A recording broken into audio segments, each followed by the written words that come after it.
17 апреля состоялся второй открытый кубок Якутии по бодибилдингу и фитнесу. 44 участника соревновались за право представить Якутию на Кубке России в Мурманске. С ростом популярности физической культуры в Якутии все больше людей озаботилось своим внешним видом. Несложно следить именно за формой, сложно именно подводиться к соревнованиям. То есть это процесс очень долгий, он занимает порядка полугода. То есть сначала идет процесс массы набора, потом процесс сушки. Это очень тяжело, как морально, так и физически. И я думаю, нужно готовить не только морально готовиться к этому, но и финансово, потому что это очень большие затраты.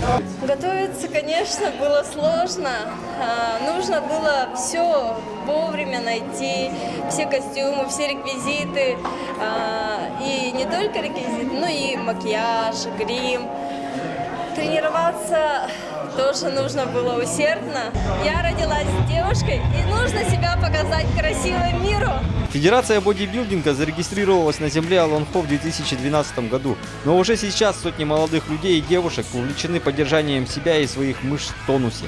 Как отметил пятикратный чемпион России и двукратный чемпион мира по вольной борьбе Виктор Лебедев, который присутствовал в зале, жители Якутии все больше увлекаются спортом и здоровым образом жизни, начинают понимать, как важно следить не только за духом, но и за телом, ведь все взаимосвязано.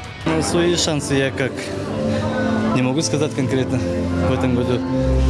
Конкуренции много, парни хорошо подготовились. Я занималась с тренером, то есть не самостоятельно, была программа какая-то подготовлена, питание, а также занятия.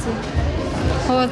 За что огромное спасибо моему тренеру, директору профит-центра. Соревнование проходило в 7 категориях. Зрителей помимо номинации бодибилдинг и фитнес-бикини ожидало новое направление – пляжный бодибилдинг. Кстати, летом планируется провести отдельный кубок на свежем воздухе.